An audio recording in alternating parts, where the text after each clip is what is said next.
दोस्तों, फिर से एक बार आप सभी का मेरे इस चैनल में हार्दिक स्वागत है। पिछले वीडियो में हमने वाक्य के भेद देखे।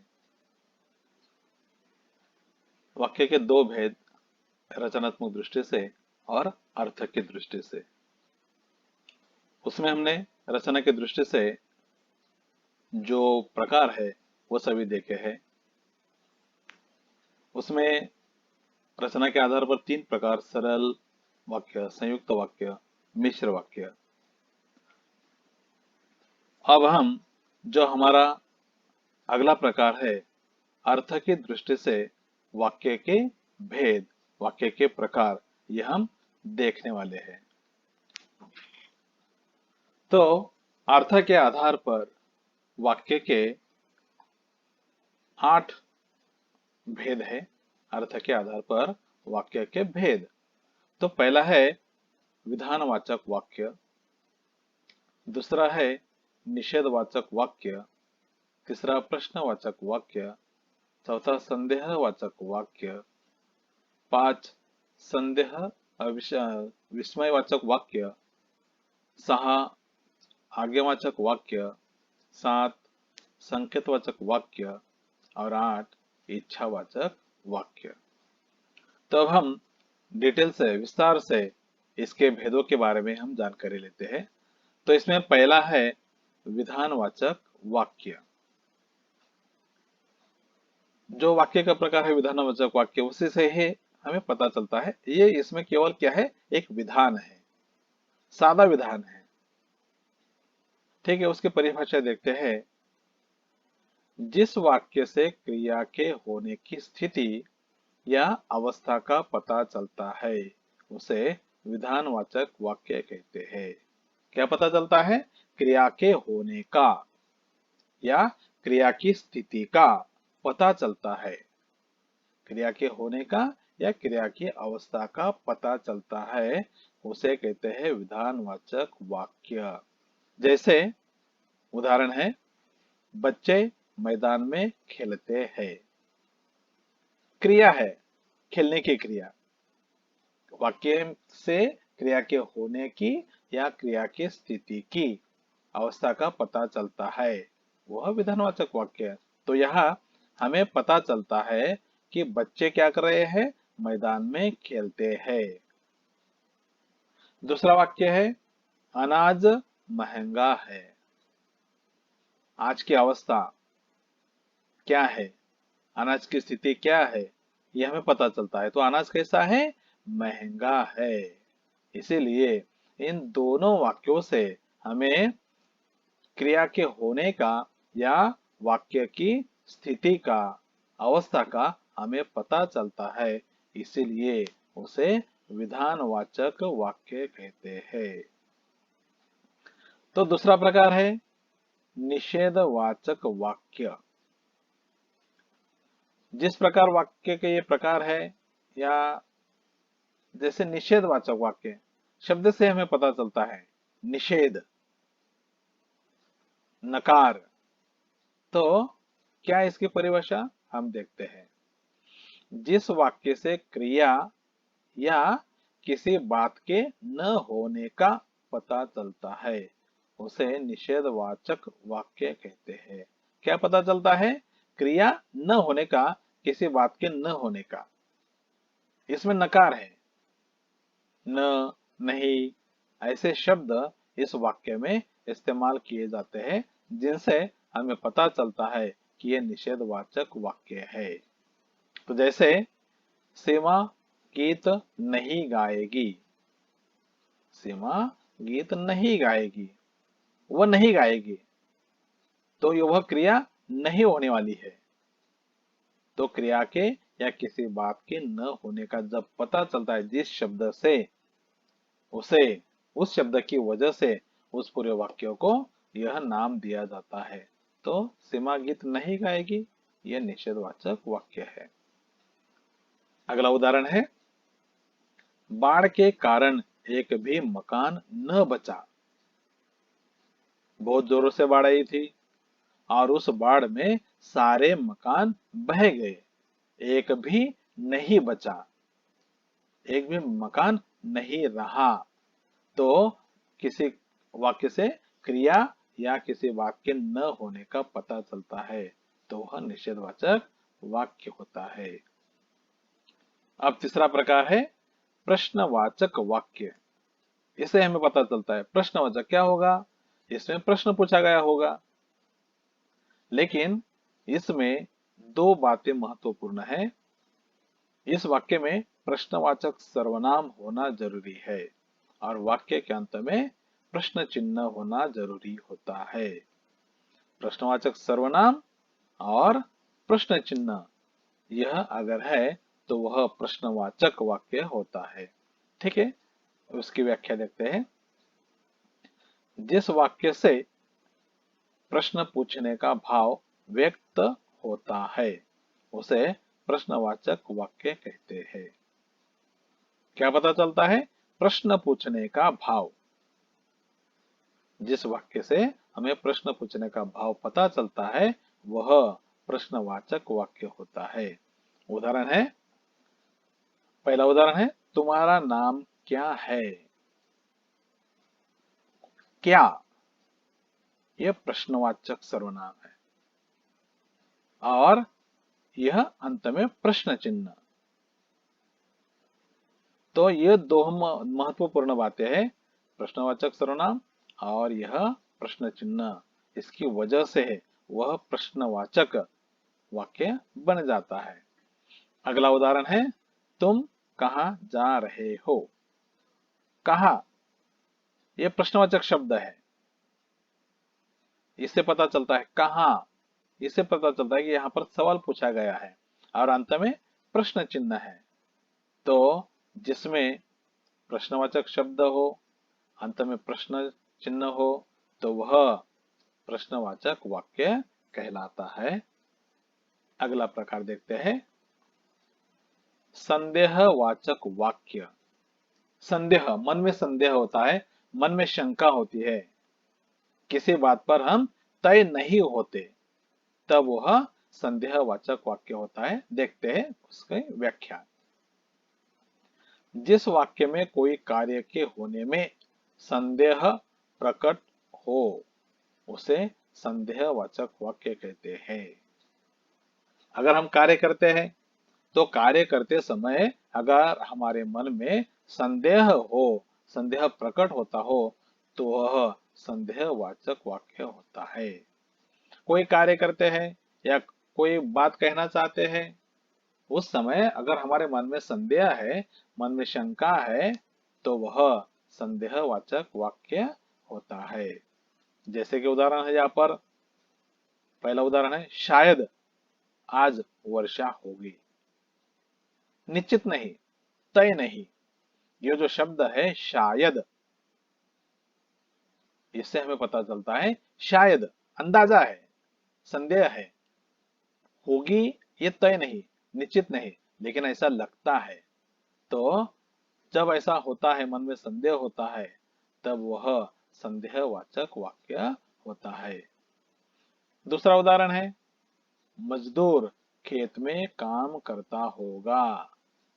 तो करता होगा, इससे क्या पता चलता है? क्या वो कर रहा है? पता नहीं, करता होगा, इससे हमें पता चलता है कि वो करता होगा। बैठा है, कर रहा है, पता नहीं, लेकिन केवल हम अंदाजा लगाते हैं, शायद वो कर रहा होगा, करता होगा। तो जो वाक्य कहते समय, लिखते समय हमारे मन में संदेह हो, तो वह संदेहवाचक वाक्य होता है। अगला प्रकार है विस्मयवाचक वाक्य। विस्मय का अर्थ है आश्चर्य, अचरज। तो जिस वाक्य से या जिस शब्द से हमें आश्चर्य लगता है, नफरत होती है, मतलब मन के भाव प्रकट करने वाला यह शब्द है। देखते हैं उसकी व्याख्या। जिस वाक्य में आश्चर्य, खुशी, घृणा, दुख आदि का भाव प्रकट होता है उसे विस्मयवाचक वाक्य कहते हैं। तो जिस वाक्य में ऐसे शब्द आते हैं जिससे कभी आश्चर्य होता है, कभी खुशी लगती है, कभी घृणा होती है, तो कभी दुख, यह भाव हमारे मन में प्रकट होते हैं, तब वह विस्मयवाचक वाक्य होता है। तो यहाँ पर उदाहरण दिया मैंने। पहला उदाहरण, अरे तुम आ गए। ये जो शब्द है अरे, आश्चर्य लगता है, आश्चर्य लगता है, अरे तुम आ गए। तो आश्चर्य की भावना इस शब्द से हमारे मन में स्पष्ट होती है, इसीलिए यह विस्मयवाचक वाक्य है। दूसरा वाक्य है, काश वे बच जाते। दुख की भावना है। हम कोई समाचार पढ़ते हैं, कोई हादसा हम देखते हैं, तो वह हादसा देखने के बाद या समाचार पढ़ने के बाद इस प्रकार का वाक्य हमारे मन में आता है। इस प्रकार वाक्य हम कहते हैं, काश वे बच जाते। मतलब यहाँ पर दुख है, किसी के जाने का दुख हमारे मन में है, वह भाव हमारे मन में आते हैं, इसीलिए इस प्रकार के जो भाव है, आश्चर्य के, खुशी के, घृणा के, दुख के, नफरत के, इस प्रकार के भाव हमारे मन में पैदा होते हैं। ऐसे वाक्य को हम विस्मयवाचक वाक्य कहते हैं। अब अगला प्रकार है, छठा प्रकार, आज्ञावाचक वाक्य। तो इस शब्द से भी हमें पता चलता है आज्ञावाचक, आदेश, आज्ञा। तो जिस वाक्य में जिस शब्द से ऐसा हमें प्रतीत होता है, लगता है कि हमें कुछ उपदेश किया है, आदेश किया है, आज्ञा की है, तो वह आज्ञावाचक वाक्य होता है। व्याख्या देखते हैं। जिस वाक्य में आज्ञा, आदेश, अनुमति, प्रार्थना या निवेदन आदि का भाव प्रकट होता है, उसे आज्ञावाचक वाक्य कहते हैं। कौन से भाव प्रकट होते हैं? यहाँ पर पहला है आज्ञा, आदेश, अनुमति, प्रार्थना या निवेदन। तो इस प्रकार के भाव अगर प्रकट होते हैं हमारे बोलने से, हमारे वाक्य में, तो वह आज्ञावाचक वाक्य होता है। तो यहाँ पर उदाहरण दिया मैंने। पहला उदाहरण है, घर जाओ और खाना लाओ। किसी को कहा है, आज्ञा की है, आदेश दिया है कि तुम घर जाओ और खाना लाओ। जाओ, आओ, लाओ, खाओ, पियो, ये आज्ञा है, आदेश है। इस प्रकार के शब्द, तो इस प्रकार के शब्द अगर वाक्य में आते हैं तो वह आज्ञावाचक वाक्य होता है। दूसरा उदाहरण है, तू अपना काम कर। यहाँ पर भी आदेश दिया है, आज्ञा की है, कहा है तू अपना काम कर, दूसरों के काम में टांग मत अड़ा, तू अपना काम कर। काम करने के लिए कहा है, आज्ञा आज्ञा दी है, आदेश दिया है। तो जिन वाक्यों में आज्ञा, आदेश, अनुमति, प्रार्थना, निवेदन के भाव प्रकट होते हैं, वह आज्ञावाचक वाक्य होता है।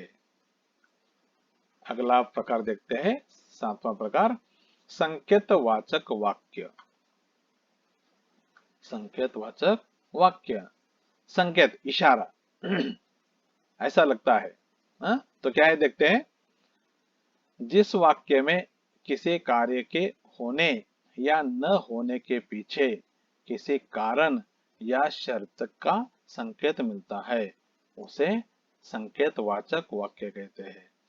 अगर कोई कार्य करना है तो वह कार्य होने या न होने के पीछे कौन सी बात होती है? कोई कारण होता है या कोई शर्त होती है। तो कार्य होने के या न होने के पीछे अगर कारण है, शर्त है, इस प्रकार का संकेत मिलता है, तब वह संकेतवाचक वाक्य होता है। देखते हैं उदाहरण। यदि पिताजी आगरा जाएंगे तो पेठा लाएंगे। यहाँ पर कार्य कब होगा? देखो वाक्य में कहा है कार्य होने या ना होने के पीछे क्या है, कारण या शर्त। तो यहाँ पर पेठा लाएंगे, लेकिन कब, जब वह आगरा जाएंगे। तो यह कारण है, कारण या शर्त। यदि पिताजी आगरा जाएंगे तो पेठा लाएंगे, अगर नहीं तो नहीं, अगर जाएंगे तो जरूर लाएंगे, मतलब कारण या शर्त इसमें दिया गया है। दूसरा उदाहरण है, यदि ज्यादा वर्षा हुई तो पाठशाला छूट जाएगी। पाठशाला छोड़ने के लिए कारण होना जरूरी है, तो पाठशाला तो छूटेगी, लेकिन कब, ज्यादा वर्षा हुई तो, ज्यादा बरसात हुई तो पाठशाला छूट जाएगी। ये कारण है, ज्यादा वर्षा होने का ये कारण है, शर्त है, पाठशाला छूटेंगी, लेकिन कब, अगर ज्यादा वर्षा या ज्यादा बरसात हुई तो किसी कार्य होने के या न होने के पीछे अगर कोई कारण है, अगर कोई शर्त है, तो वह संकेतवाचक वाक्य होता है। अंतिम प्रकार है इच्छावाचक वाक्य। इच्छावाचक, भगवान से इच्छा करते हैं, कामना करते हैं। तो क्या है वाक्य, देखते हैं। जिस वाक्य में इच्छा या कामना का भाव प्रकट होता है उसे इच्छावाचक वाक्य कहते हैं। इच्छा या कामना का भाव अगर हमारे मन में प्रकट होता है तो उसे कहते हैं इच्छावाचक वाक्य। जैसे कि उदाहरण है, ईश्वर तुम्हें लंबी उम्र दे। हम भगवान से प्रार्थना करते हैं, भगवान से कामना करते हैं, भगवान से इच्छा करते हैं कि ईश्वर तुम्हें लंबी उम्र दे। यहाँ पर कामना की है, इच्छा की है। दूसरा उदाहरण है, तुम्हारा हमेशा भला हो। ये कामना है, तुम्हारे लिए जो अच्छा सोचा है यह मेरे कामना है, मेरे मन की कामना है कि हमेशा तुम्हारा भला हो। तो इस प्रकार कामना, इच्छा अगर की जाती है, ऐसे भाव प्रकट होते हैं, तो वह इच्छावाचक वाक्य होता है। तो यहाँ पर जो 8 प्रकार है वो तो समाप्त हुए। आगे मैंने आपके लिए कुछ परिवर्तन, वाक्य परिवर्तन करके दिया है। तो वाक्य परिवर्तन, हमें सवाल आता है, एक वाक्य दिया जाता है और कंस में सूचना होती है, उसी के अनुसार हमें वो वाक्य परिवर्तन करना होता है। तो वाक्य परिवर्तन करते समय जो मूल वाक्य है उसके अर्थ में कोई परिवर्तन ना आए, इस प्रकार हमें परिवर्तन करना होता है। जैसे कि यहाँ पर मैंने उदाहरण, परिवर्तन करने के लिए उदाहरण दिया है, प्रथम क्रमांक पाना कठिन है। तो इसका हमें करना है निषेधवाचक वाक्य, नकारार्थी वाक्य करना है। लेकिन ये विधानार्थी वाक्य है, तो इसके अर्थ में परिवर्तन ना करते हुए हमें उसका वाक्य परिवर्तन करना है। जैसे कि मैंने आपको करके दिया है, प्रथम क्रमांक पाना आसान नहीं। आसान नहीं मतलब कैसा है, कठिन है। तो इस वाक्य में कोई परिवर्तन नहीं आया है, कोई अर्थ उसका बदला नहीं है। प्रथम क्रमांक पाना कठिन है, तो कैसा नहीं है, आसान नहीं है। अगला उदाहरण है, मैं तुम्हारे जैसा अमीर नहीं हूं। यह नहीं, तो यह निषेधवाचक वाक्य है, तो इसका हमें करना है विधानवाचक वाक्य। यहाँ पर उदाहरण क्या है, मैं तुम्हारे जैसा अमीर नहीं, तो कैसा हूं, गरीब हूं। मैं गरीब हूं, मैं तुम्हारे जैसा अमीर नहीं हूं। अगला उदाहरण दिया है परिवर्तन के लिए, मेजर थापा दबोचा गया। यह विधानार्थक वाक्य है, सादा वाक्य है, उसका करना है हमें विस्मयवाचक वाक्य। तो यहाँ पर उदाहरण करके दिया है, हाय मेजर थापा दबोचा गया। ये मेजर है, देश का सैनिक है, तो उसके बारे में वो दबोचा गया मतलब पकड़ा गया, तो ये दुख की बात है, इसीलिए यहाँ पर कहा है हाय मेजर थापा दबोचा गया। तो इस प्रकार ये वाक्य परिवर्तन आपको करके दिया है, और इसी प्रकार के उदाहरण आप अपने क्लास में या अपने पाठशाला में आप बच्चों को दे सकते हैं। तो कुछ उदाहरण भी यहाँ पर परिवर्तन के लिए मैंने दिए हैं। निम्नलिखित वाक्य में परिवर्तन कीजिए। तो मैं तेरे सामने छोटा हूँ, वह अब भी मरा नहीं, अनाज सस्ता नहीं है, हिमालय पर चढ़ना नहीं, उसने खाना खाया। इसका जो सूचना दी है उसी के अनुसार आपको परिवर्तन करना है और इसी प्रकार आप बच्चों को भी ये अलग अलग प्रकार के उदाहरण दे सकते हैं। तो यहाँ ये जो हमारा वाक्य परिवर्तन जो है या वाक्य के जो प्रकार है, यह भाग यहाँ पर समाप्त होता है। धन्यवाद।